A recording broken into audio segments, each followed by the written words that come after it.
Question of the Week from the Naked Scientists.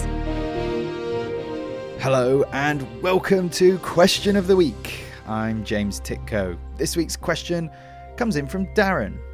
Hi everyone. My question for this week is, why can we still see the light from the early galaxies? Why hasn't that light already passed us when it was from so long ago and the universe was so much smaller? Thanks. Bye. Thanks, Darren. Lovely question.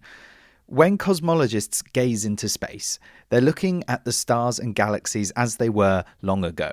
This is because light travels at a finite speed, and given the huge distances it has to travel to reach our telescopes and eyes, it's often taken millions of years to reach us. In addition, and crucial to your question, Darren, the universe is expanding. Here's Daniel Whiteson, particle physicist at the University of California in Irvine.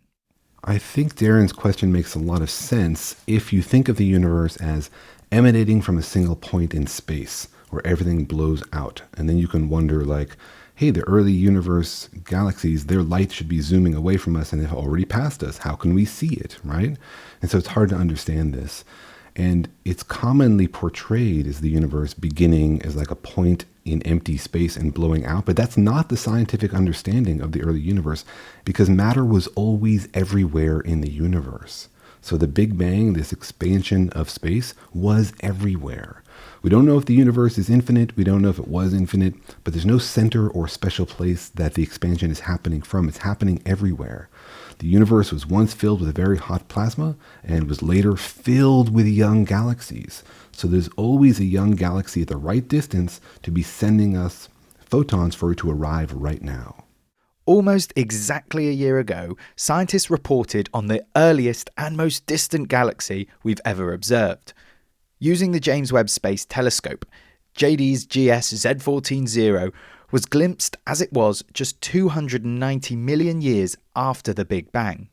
Now, given the universe is 13.8 billion years old, this was very young indeed, and the reason we can see it at such an early stage of development is exactly because it is so far away. What's more, at the periphery of the observable universe, scientists see that it's expanding faster than the speed of light.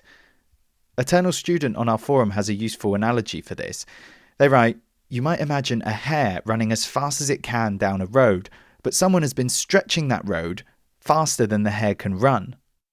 If the universe weren't expanding, we could continue to see galaxies forever into the future, right? Because it would always be more young galaxies in the early universe for us to see, this ever-expanding slice of the universe that we're seeing.